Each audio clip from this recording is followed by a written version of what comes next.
This video is also a bit of a test for me, because for the first time I'm not using a pop filter on the microphone, and I thought maybe I have to be a bit more careful, but it might sound a bit better. So let me know what you think in the comments, and let me know if it sounds better, if it sounds worse.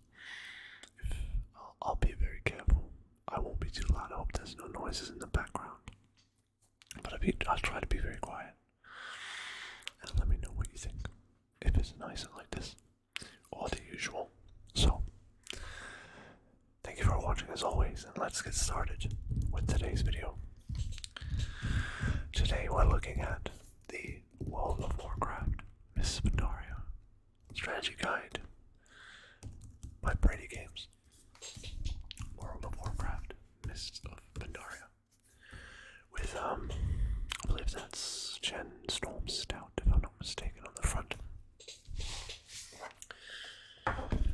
This one, if you saw the other two videos, the Warcraft the Lich King and Cataclysm videos, this one is significantly less beaten up.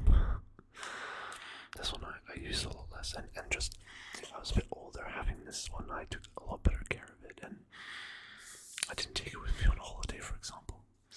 Yes, I was that kind of kid. I took these books on holiday with me. Not this one though. It's in a lot better condition. So here it says, what lies beyond the mists? Pandaria had been lost to Azeroth for so long its existence had faded into myth. Its recent discovery opened a new continent for brave adventurers to explore, uncover its secrets, as well as battle new enemies and find brave allies. The official strategy guide for World of Warcraft Mists of Pandaria is the ultimate guide for the adventures that await you. Explore a new continent. Explore the lost continent of Pandaria, with detailed maps of each zone and what resources you'll find in them as you guide your characters to level 90. As I stated in the Cataclysm video, between Wrath, where it was 80, the level cap was 80, and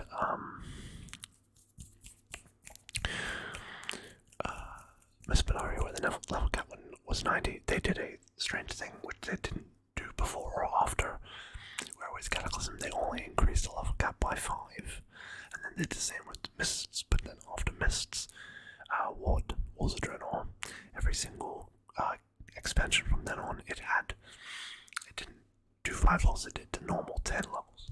So it was 60 to 70, 70 to 80, 80 to 85, 85 to 90, 90 to 100, 100 to 110, 110 to 120, and then at 120 they decided to reset the level cap back to 60.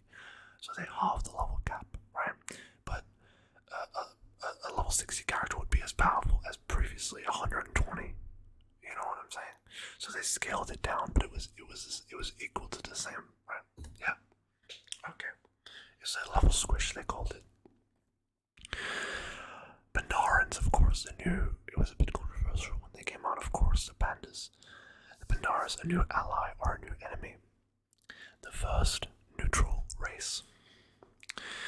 Pandarans, the all-new race from Mists of Pandaria, can choose to join either the Horde or the Alliance in their ongoing struggle for supremacy of Azeroth. Be ready to welcome them to your side or face them in combat. And it's interesting looking back, because I love that this expansion was considered to be pretty bad at the time, but it's funny because nowadays a lot of people think that, or personally I've heard from playing with people that played the game since the beginning, that nowadays it's actually one of the, yeah, it had way too many dailies and stuff, but it's certainly considered one of the least bad expansions compared to things like Warlords of Draenor or Battle for Azeroth, right?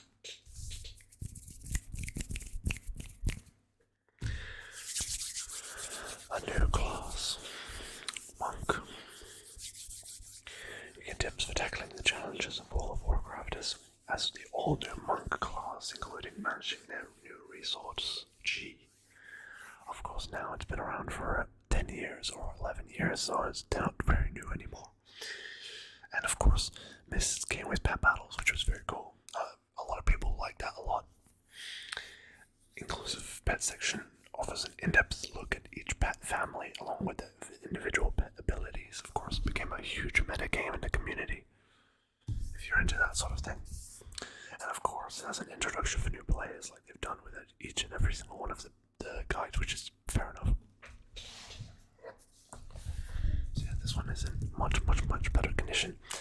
It even strangely still feels, especially on the back, it still feels like it has a little bit of that like clean, like clean feel, like when you buy a new book. Yeah, it feels like that. Strange. Alright, let's have a look. And again, this one, as you can see there, is quite a thick book. Quite a thick book compared to the other two. Cataclysm was a lot bigger than Wrath, but this one is even bigger. So I'll try to be efficient in the way that we tackle this book. Not too quick, but also not too long. We don't want to be here all day. I mean, I guess you wouldn't want to be here all day. That's what I'm trying to say. I don't really mind. So here we have the aforementioned Chen Storm Stout. That's definitely him. And then we have a lot of different chapters here. A lot of different chapters. So we have an introduction to new players. Let me try and get it in a shot there. An introduction to new players. Piercing the Mists. Pet battles. World dungeons. Raids. The Lost Continent of Pandaria. Character classes. PvP. Professions. A bestiary and achievements.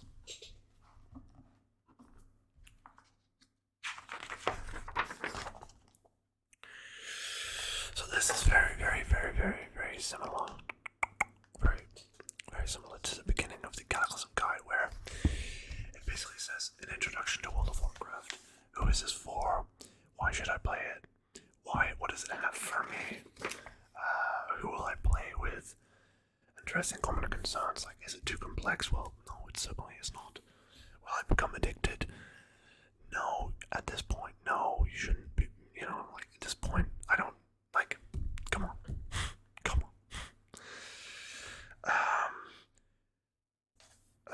What about allowing children to play? Yeah, that's fine. I mean, I said it in the last video, I was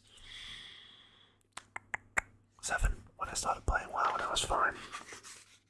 I probably played it a lot, but I certainly wasn't addicted to it, that's for sure. Picking realms, normal PvP, RP, and RP, PvP. Making your character, like we went through this in the other videos. So we'll be a bit quicker so we can have more, give more attention to the newer sections. So all of the usual stuff. And yeah, this book feels very new. Which is interesting because it's 11 years old. You can clearly tell I've barely used it.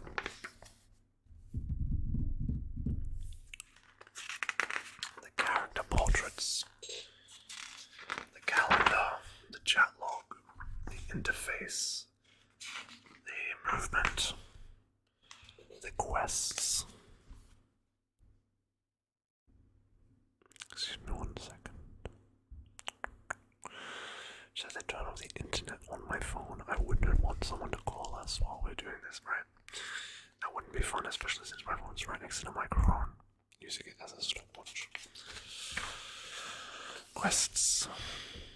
All the different types of quests.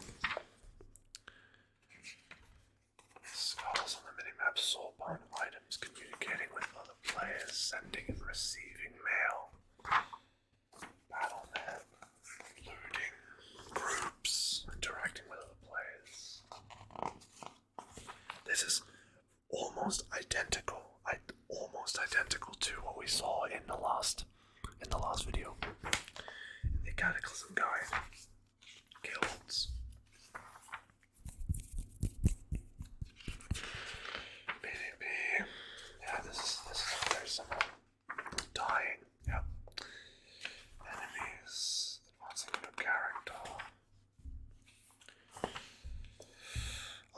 trinkets, spell threads, shoulder inscriptions, enchantments, glyphs, transmog.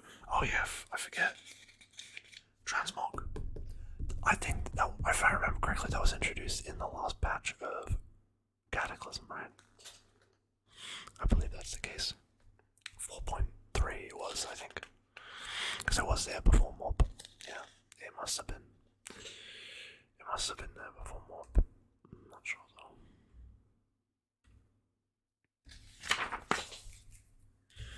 Gaining levels, talents,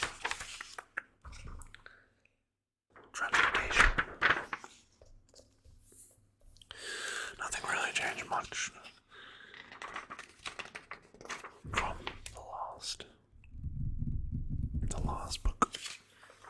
So we'll head to all the new stuff rather quickly. Again, I've mentioned them before, but let's mention them again. Alchemy, blacksmithing, enchanting, engineering, inscription, tailoring, jewel crafting, and leatherworking. And then we have the gathering professions, which are skinning, mining, and herbalism. Secondary professions include archaeology, cooking, first aid, and fishing.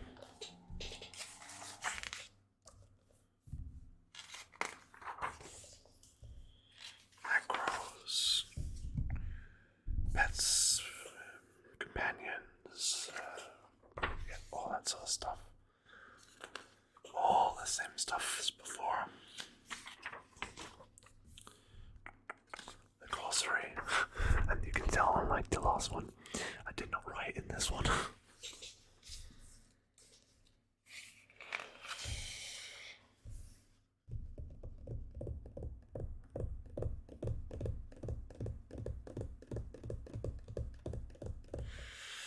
And see here, you can see as well, it's just basically saying,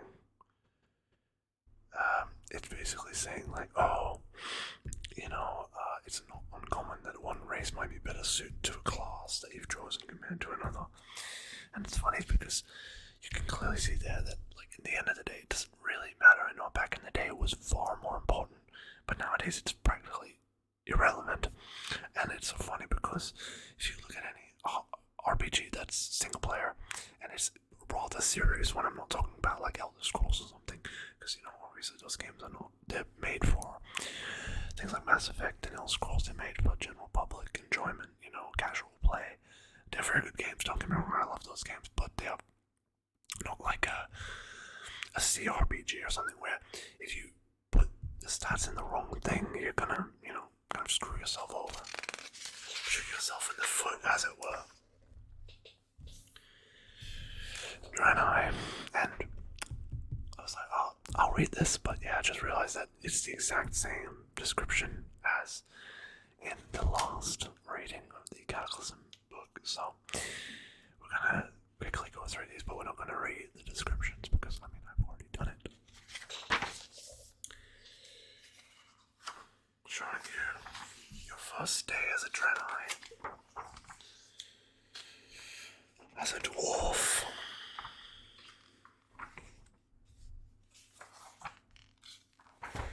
Even most of the images are the same as in the images that they've used for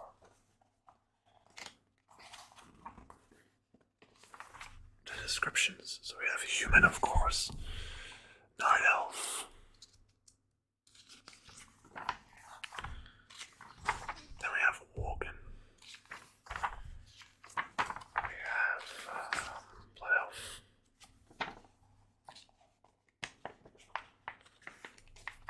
Goblin.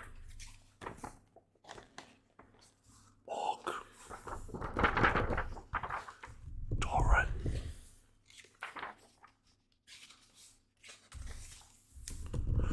Troll.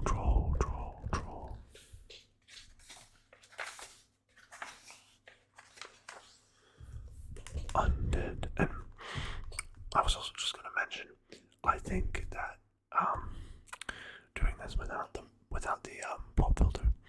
Might be better actually. I think it's sounding a lot better. I'm not sure, but I think it's sounding a lot better. I'll have to listen to the audio back, but I feel like it's capturing a lot more of the essence of what I'm trying to convey, right? I think you rarely see someone do ASMR or any kind of whispered videos with a pop filter, unless they are talking to the camera and not trying to intentionally do any kind of form of ASMR. I don't know. But thinking about it, I never really see people using a pop filter for ASMR, so I better. Sorry for the tangent, but I figured maybe this is the better way to do things. Regardless. See, I was a bit worried about clipping the air, or the audio, sorry, that the breathing would clip the audio, but it seems to have been okay so far. And if I stay away from the mic, then the clipping or the audio doesn't seem to be too crazy. Okay. So here we have what we're looking for. The Pandarians, right?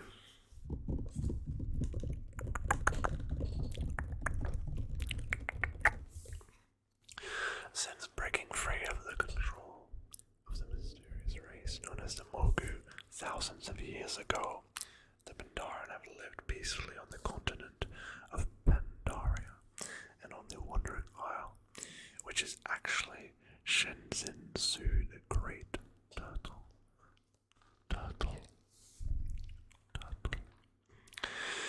Pandaren are known to be tenacious and have a passion for food. Sorry, that's a strange word I'm not familiar with. Hold on. Imbibing spirits. Imbibing. I have not heard of that word in my entire life. That's a strange word. Inviting spirits. Imbibing. No idea what this means. Pandaren are generally between 5 and 6 foot tall, covered in fur from head to toe. Every Pandaren has 2 colors of fur. One is always white, but the other color ranges from black to brown to red. Pandaren are unique among the playable races of Azeroth that they begin as neutral, part of either the Horde or the Alliance, or neither. Part of neither the Horde nor the Alliance. Pandaren who wishes to see the rest of Azeroth must choose between the factions before they're allowed to depart the Wandering Isle. And their racial abilities are Quaking Palm, Bouncy, Gourmand,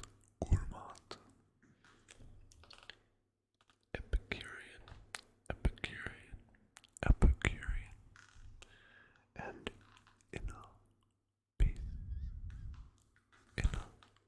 Peace. And of course they have the Dragon Turtle racial mount.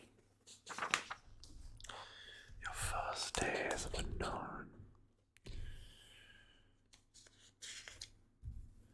The mysterious Pandaren have rarely been seen by the other denizens of Azeroth, and indeed were often thought to be nothing more than a myth. Pandaria, the continent of this ancient culture, has been shrouded by the mists and kept it hidden and safe since before the Sundering.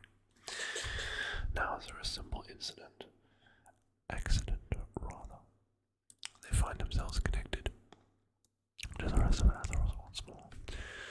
They must also choose which side of the great conflict to lend their strength and wisdom.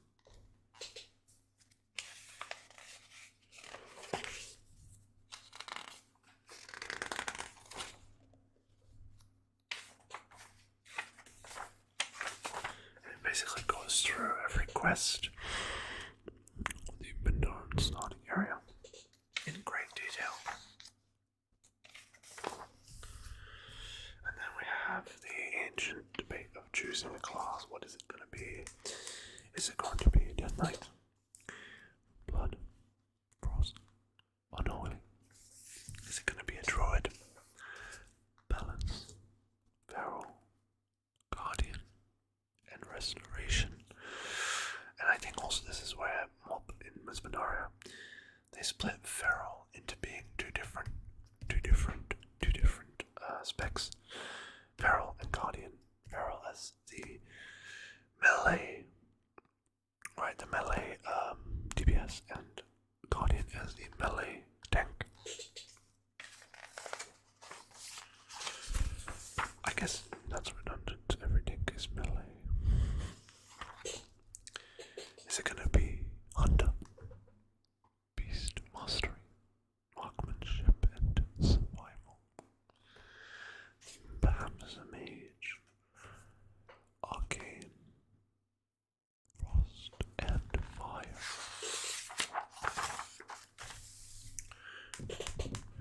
Is it gonna be the new class, the Monk, Mistweaver, Brewmaster, or Windwalker?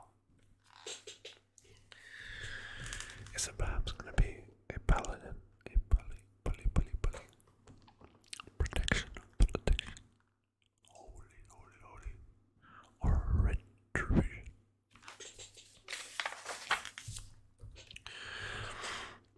Is it going to be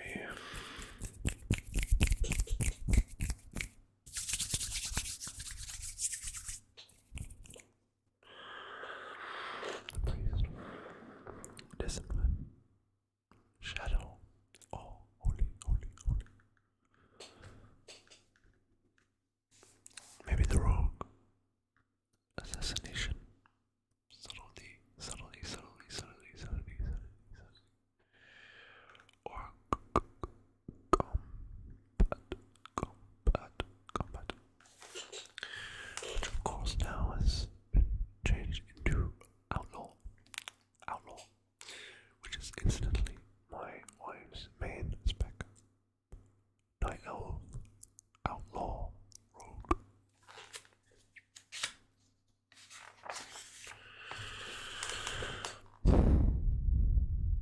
Shaman,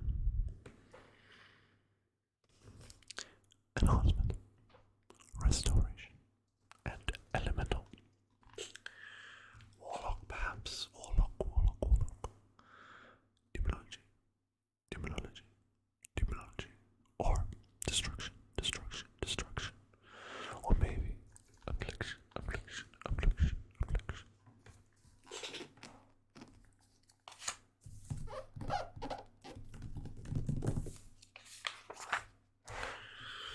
And finally we have the Warrior.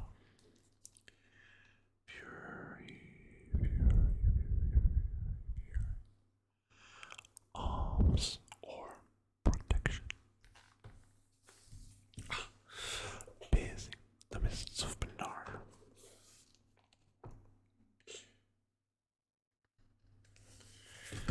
So now we will take a look at the map of Pandaria.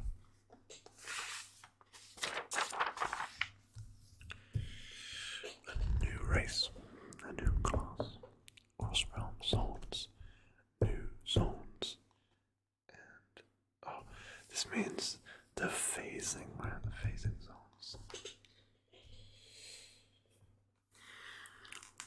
The Wandering Isle.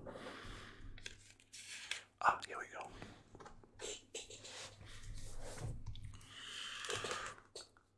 The Wandering Isle.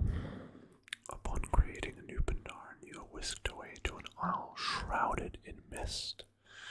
Shenzinsu, the giant turtle, slowly wanders the seas on his back. Is where all low-level Pandaran may train until they are ready to decide which faction they want to join. Pandaria. This is the land all Pandaran call home. Until now, no one else has ever visited the continent. Your journey will take you across lush forests, extremely fertile farmlands, even to snow-peaked mountains where Pandaran masters practice their discipline. As your adventures take you through this mystical land, new friends require your help in maintaining order and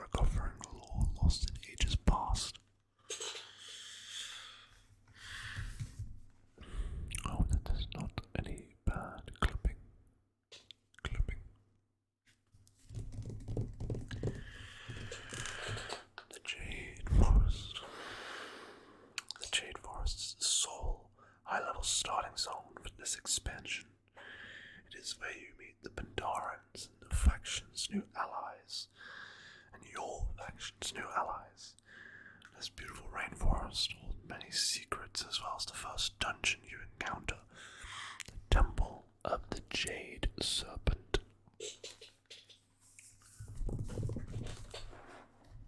Get it more into view, you silly goose. Valley of the Four Winds. The bread basket of Pandaria. That's the Valley of the Four Winds. Here you encounter the Tiller faction and learn to cultivate the farmlands yourself. Even though this area is idyllic, there are many obstacles plaguing the farmers. Your assistance is required to help restore the peace. Chance Stormstout is also in the area, and if you help him, he may even take you to the famed Stormstout Brewery.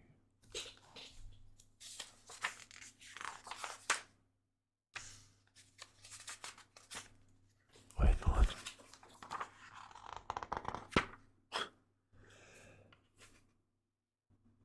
There seems to be something missing. It only describes two episodes. Hopefully there's more to come. I assume there is, right?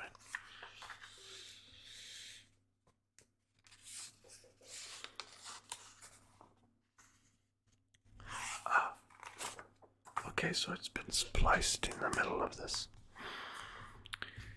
Here we have the Karasang Wilds. It's hard to imagine a more inhospitable place in Pandaria than the Karasang Wilds. The Morgu, that race that once kept Pandaria slaves, now reside here. While they do represent a constant threat, this area is filled with many ancient ruins and lost laws. Out on the waters near the coastline, you can find another faction called the Anglers.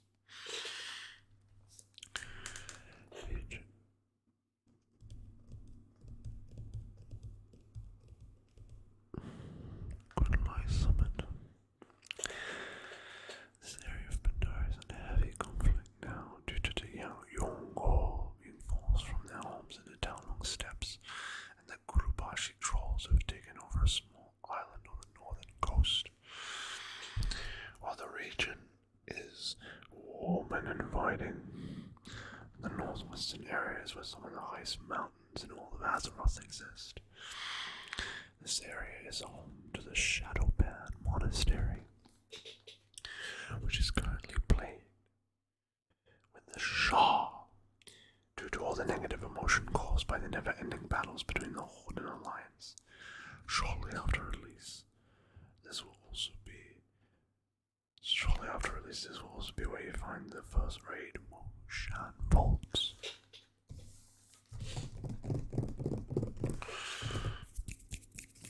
Downlong Steppes. The Menard and the Downlong Steppes are trying to repel a massive mantis assault. You must help the Menards defeat these insects before they lay waste to the entire region. If that isn't enough, the Shah of Anger is on a rampage, and Lord Taranzu requests your help in tracking it. 2 dungeons are in this region: the Siege of Nyao, the Gate of the Setting Sun, and the Siege of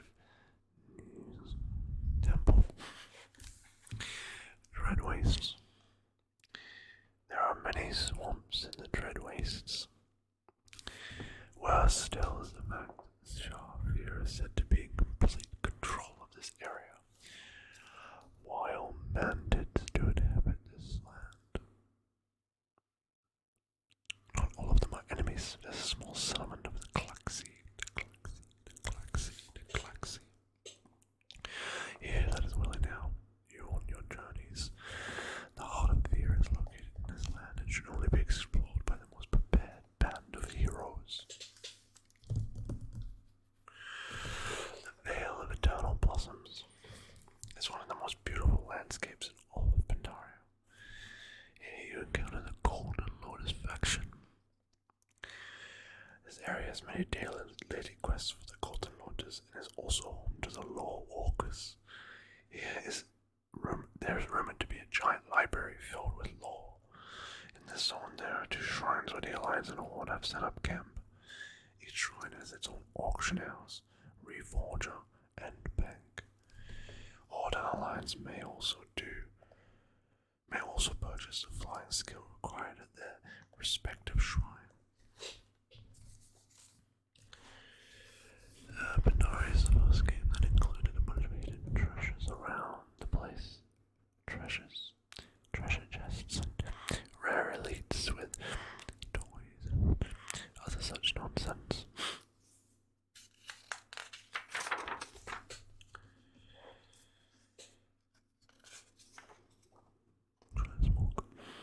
Yeah, it was implemented after the release of Cataclysm, so it is fairly new at this point.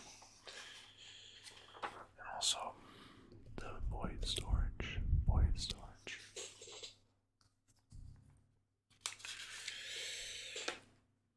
The new factions. What have we got? For new factions?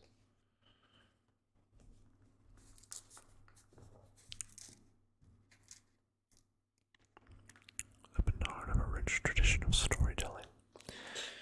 It's how their young are tutored and how adults kill time around the cookfires at night. The law walkers travel the world, discovering.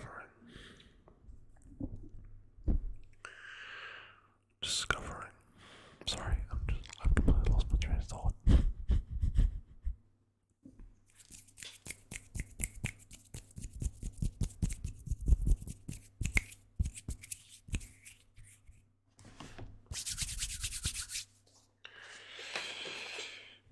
Let's try that again.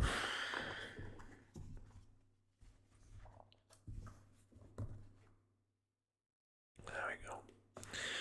Okay. The Pandaria have a rich tradition of storytelling. It's how the young are tutored and how adults kill time around cooking fires at night.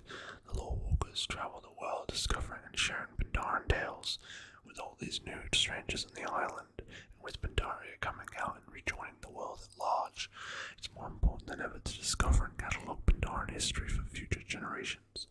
Players can help the law walkers to do so, and in the process learn a great deal about Pandaria. Obviously, you can earn the disc of the red flying cloud, which is pretty cool. And it's easy to become exalted with the law walkers too. The tillers. The humble tillers are the bread and butter of Pandaria. That's true in a literal sense. The Valley of the Four Winds is where most of the food comes from. After a disastrous campaign in the Jade Forest, Jen Stormstout suggests to players as that they should walk the earth and win over the hearts and mind of the Pandarians from the ground level. Helping the farmers of the Valley of the Four Winds will do just that. This faction allows players to befriend individual townspeople, start their own farming plot, and brush up on their cooking skills.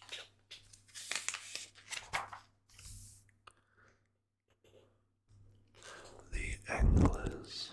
Many Pandaren make their living off the sea, and nobody is a better teller of tall tales than a typical Pandaren angler. Much like the tillers, the Pandaren anglers represent the Pandaren common man.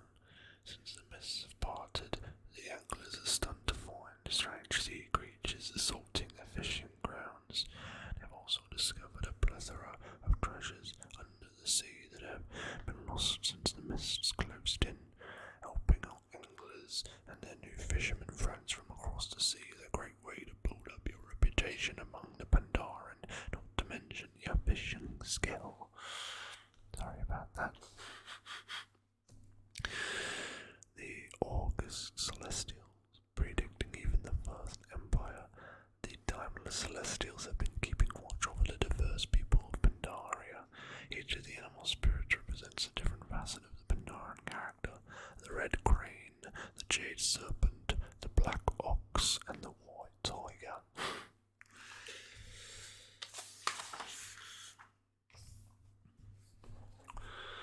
The golden lotus. The veil of the eternal blossom was sealed away after the Mogu were overthrown. The gates were sealed and it was locked away to protect its hidden power. The golden lotus are caretaking is a hidden jewel. Few in number, members are chosen in their youth by the Celestials to live their lives within the confines of the valley. This is a great honour.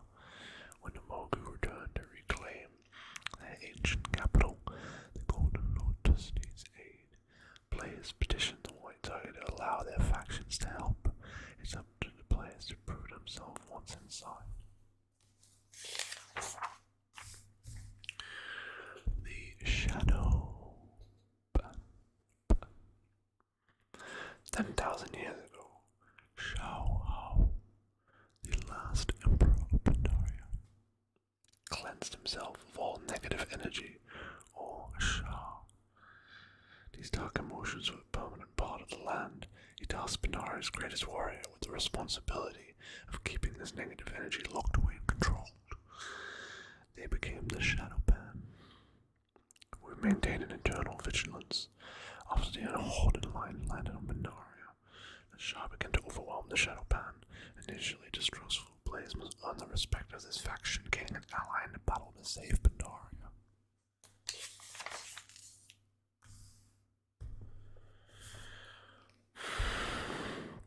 The Klaxi are an elite warrior priesthood within the Mantid race and the guardians of the Mantid culture.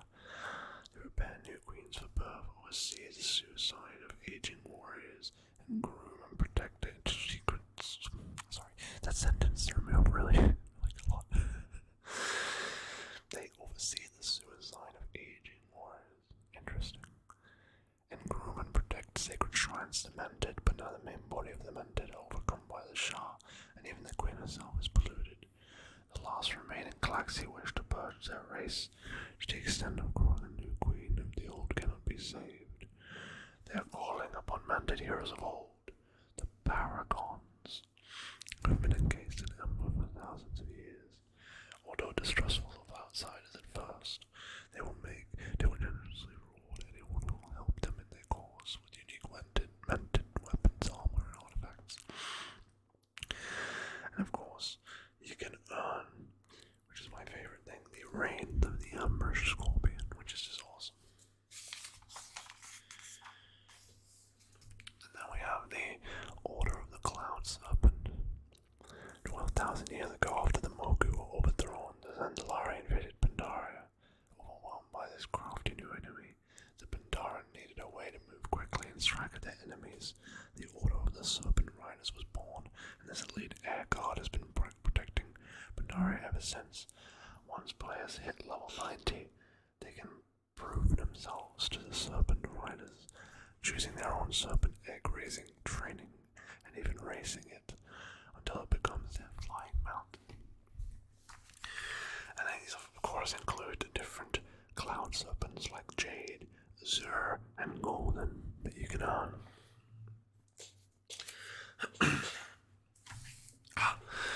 And of course, let's not forget the famous Black Prince, or Rathion, the son of Deathwing. There's a tavern located in the Veiled Stair that is called the Tavern in the Mists. Inside this tavern is the last of the Black Dragon, who refers to himself as Rathion, the Black Prince. Sharing a drink with this individual sets you on a path to earning a legendary item.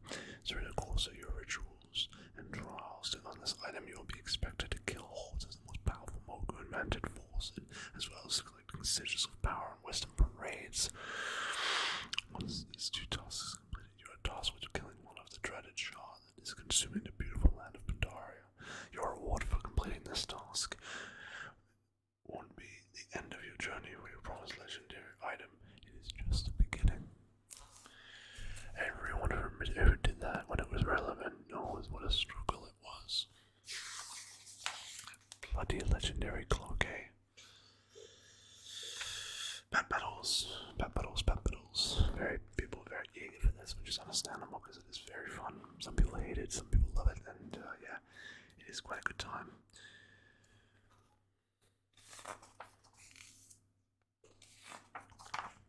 So it will put forward a couple of easy bets to acquire. I think at this point I'm almost at 600 pets, which is wild. Wild. Excuse me there.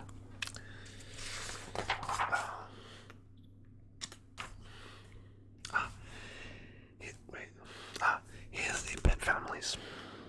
Aquatic, beast, critter, dragonkin, flying, elemental, humanoid, magic, undead, and mechanical.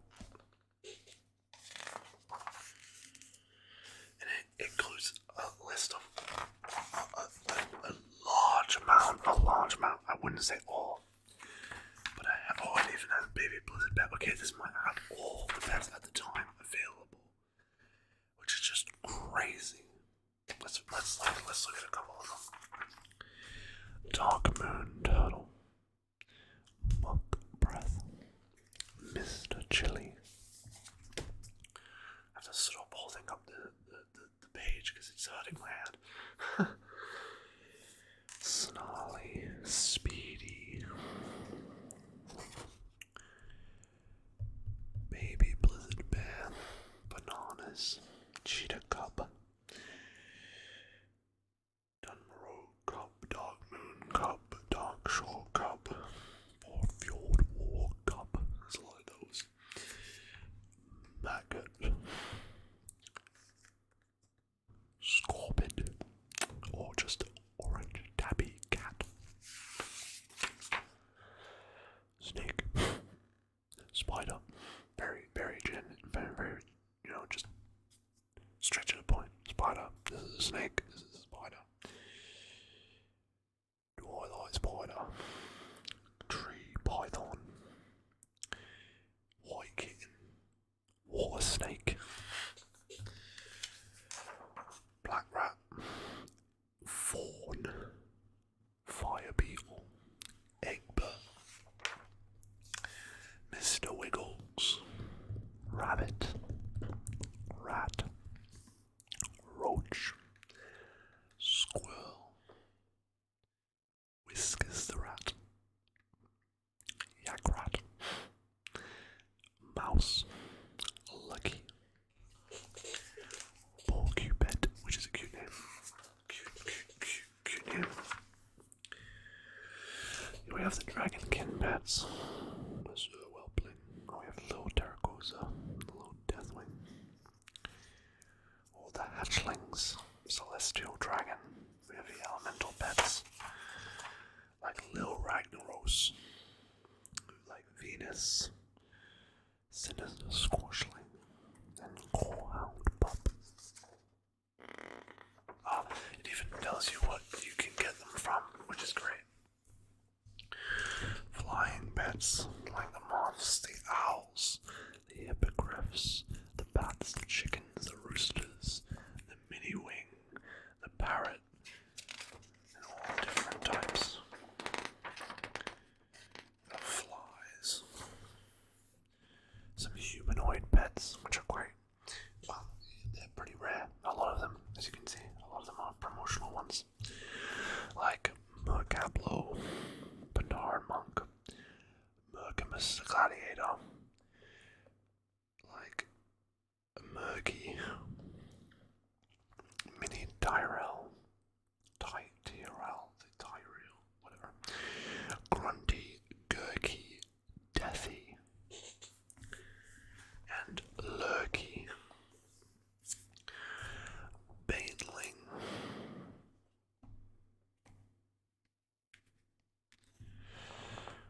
Willy, Zabow Tiger, Circling, the mechanical pets, like a little XT, Landros, little XT, a little Smokey, a mini Thor, Warbot, Dark Moon Tonk, which is a cute name. I feel creepy, great, Frosty. God damn it. Low KT, Lost of Lore.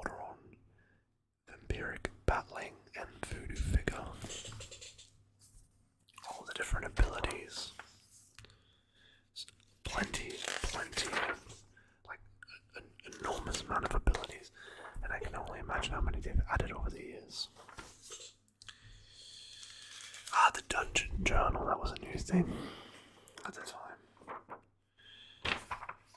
So these are the new dungeons. So Temple of the Jade Serpent, Mogushan Palace, Stormstone Brewery, Shadowban Monastery, Siege of Temple, and Gate of the Setting Sun. And then 4 dungeons were remade from Miss Pandaria. Skullman's. Rage via Chasm. And Scarlet Halls and Scarlet Monastery. I forget scenarios are a thing as well.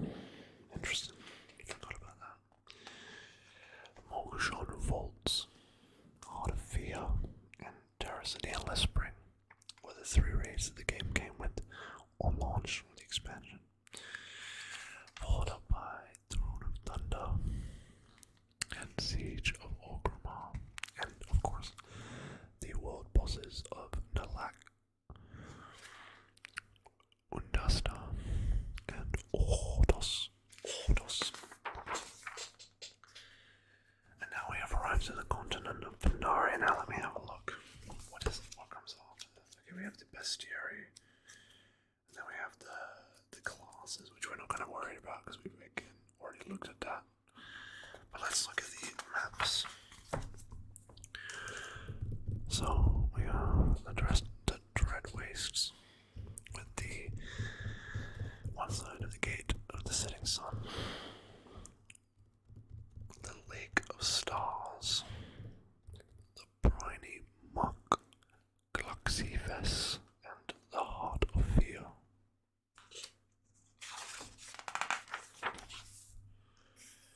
The Jade Forest with the Diane Monastery, the Temple of the Jade Serpent, the Arboretum, Nectar Breeze Orchard,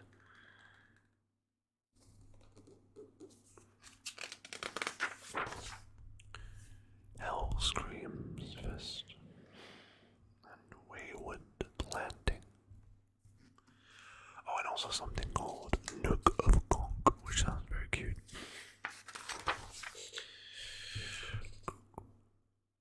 Grassarang. I said Garasang before, sorry. Grassarang. Wilds. With the Sentinel Base Camp, Thunder Cleft, Cradle of Chi-Chi, Temple of the Red Crane, and Engler's Wharf. Goodlie Summit with Shadowban Monastery, the Temple of the White Tiger, Binahan Village, the Isle of Reckoning, and the Peak of Serenity.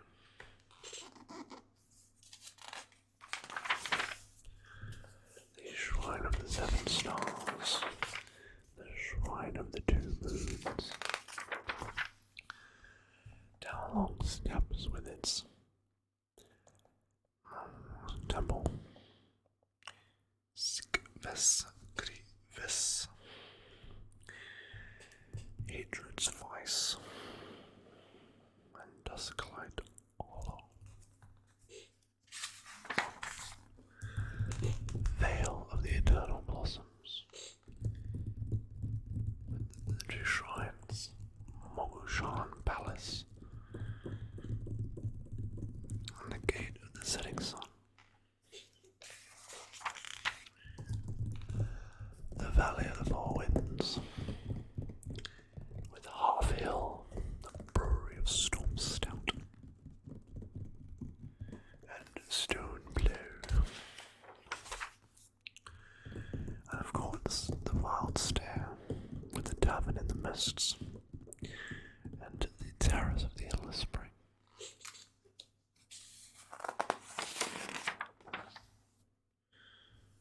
The Wandering Isle, with the Temple of 5 Dawns.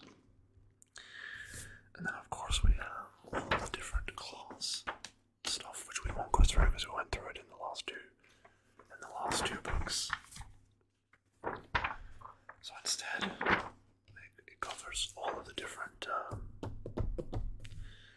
classes and specs. So we're gonna go. We're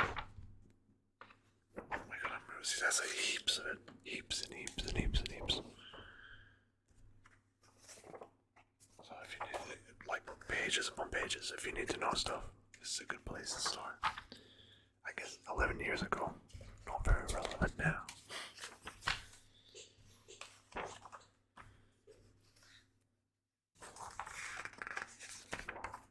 But it is very useful. It tells you how to get ready for high-end content and that sort of thing. PvP came with a couple of new battleground maps: Silver Shard Mine and Temple of God Magoo, as well as a new arena.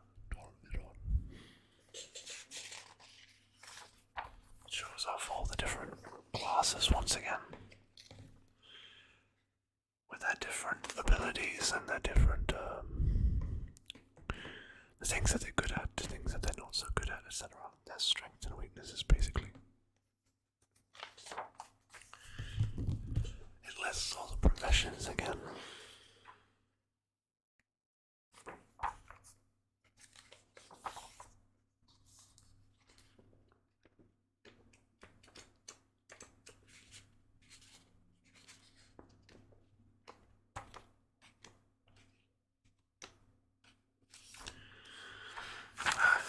Here's what we want to look at. The final pages include a small bestiary. So here we have vermin.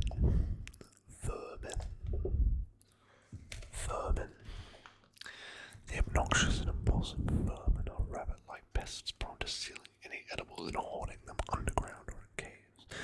Though they lack the technology to shape metal weapons, they are often seen using strong daggers. The Jinyu flourish near bodies of water.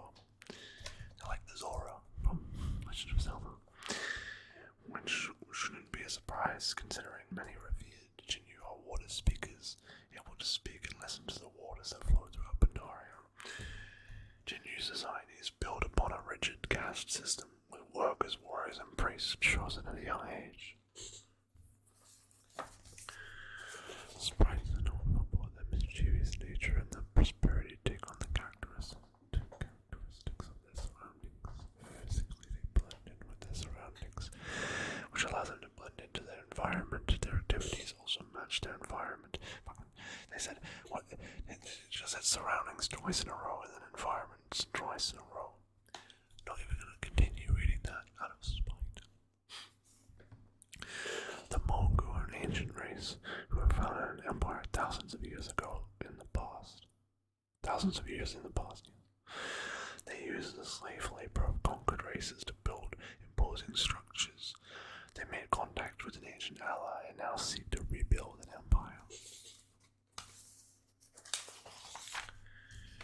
The Ozen are a short-lived race with great tempers, whose lives are centered around hunting and gathering despite their primitive technology. These Simian-like humanoids manage to work together and live in groups throughout Pandaria. Some Ozen possess more than even temperaments and have been seen working alongside. Some Ozen possess more even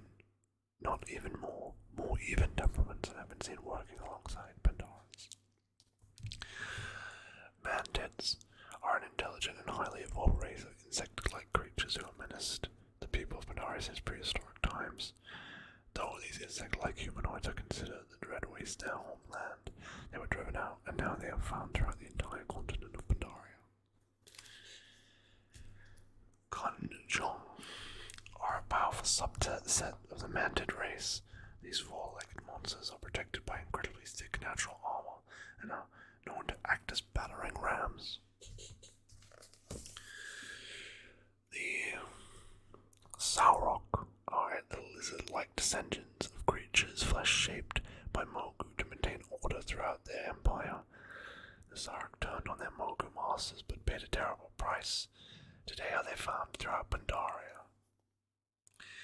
due to living on the Yonggul, due to living on Pandaria since the Sundering. The history of the Yonggul is largely unknown. What is known is that they are fierce fighters who employ both magic and fire, and use Mushan as mounts. Don't expect to encounter one alone. These nomadic warriors are always found in groups. The Mushan are large reptilian creatures found on the continent of Pandaria. Most Mushan are docile. They serve as beasts of burden for many of the races of Pandaria, even the ones which remain in the wild won't attack unless provoked. However, herds of Mushan are often headed by aggressive protectors who strike at anyone who approaches too close.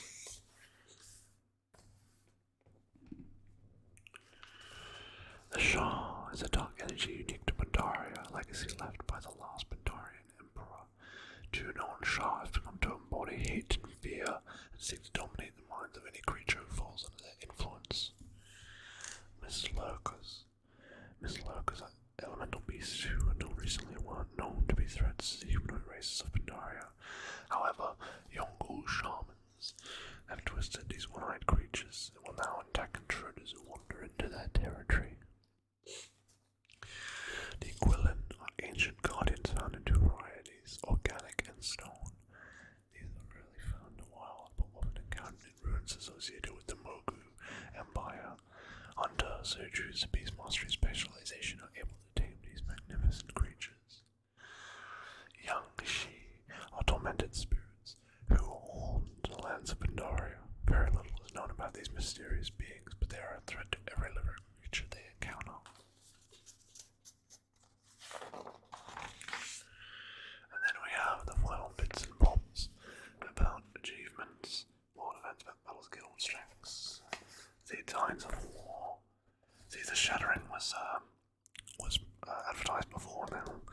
It's about Jaina Pridemore's Tides of War. Some mega blocks and some e-waste. Yes, I mean I'm sure it's fine, but you know what I'm talking about. Yeah, and that was it. That was it. Incredibly, I've been able to have all three of these videos last about the same amount of time. That's quite nice. I appreciate everyone watching and supporting the channel. It's been very pleasant having so many people tune in and see the videos, and it's been a wonderful experience. I hope you guys have enjoyed it, and if you do enjoy it, you know, continue hopefully to show your support, and I can't thank you enough, and hopefully soon we can come in with some new fresh projects. I mean, I have so many things still on my list to finish. Like, I have so many things that I want to be doing, I want to be making for you guys, so it's going to be exciting. And yeah, I have one more WoW book that will come into I will do into this series. What am I trying to say? The fourth book I'm going to do, it's not going to be Walls of Dread or anything like that. It's actually something I've never owned before. It's the World of Warcraft Dungeon Companion book, which I managed to get on eBay for pretty cheap. So we will have a look at that. I've never looked at that before, so that's going to be exciting. Anyway, guys, I appreciate you once again. Thank you for watching as always, and yeah, I couldn't be more happy with the way things are going now. I'll keep uploading almost every day. I'll do my best. I've been very busy with music, making music and stuff like that, but we're gonna do it. We're gonna keep going and keep growing, and it's gonna be good. So I keep my head up always, and yeah, we'll be fine. So thank you once again for the 10th time. And yeah, see you guys later. Bye bye.